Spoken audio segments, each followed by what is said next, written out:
Hi, I'm Glen Gauthier. I'm a collage artist here in Dallas, and I'd like to give you a tour of my home studio.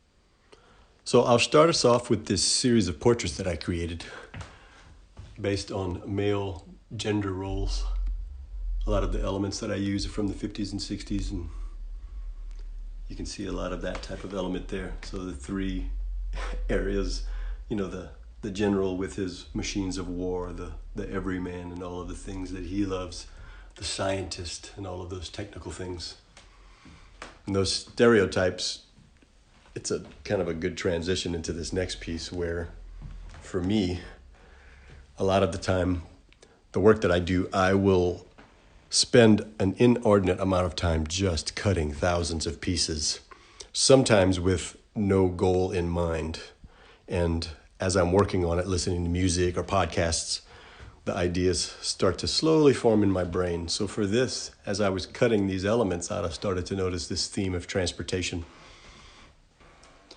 And what boy back in the early 70s didn't love playing with planes, trains, and automobiles? And then you can also see elements from my aunt's insurance agency, these ledgers in the background. And this theme hit, and I realized I had reconnected with a younger version of myself, hence the title, Letter to My 5-Year-Old Self. Moving on from here, I'll take you through our home studio and walk you around to this series of pieces. This triptych is entitled RGB for red, green, and blue. And these are color field pieces reminiscent of Mark Rothko's work, where he had these massive areas of color.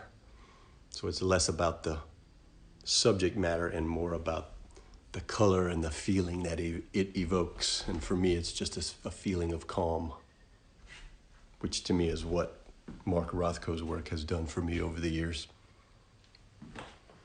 Then pulling back, I'll show you probably my most famous piece that most people seem to gravitate towards. This is War Machine, 4 feet square. Tons of detail with the hand-cut elements. A little bit of highlight and pencil color for detail. You can see how it all works together in this one massive explosion.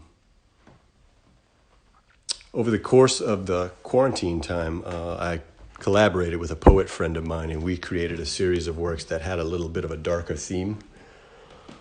But over time, in the more recent weeks, I've experienced this feeling of hope or hopefulness, and my color palette suddenly changed to these much brighter colors, which for me was kind of a departure.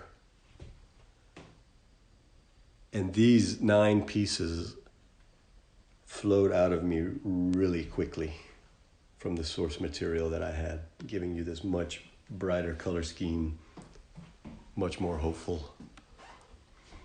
Now I'll take you into my studio where I actually create everything. You can see here, it looks a bit crammed, but it's kind of like my brain, where you can see something's going on here, but you're not exactly sure.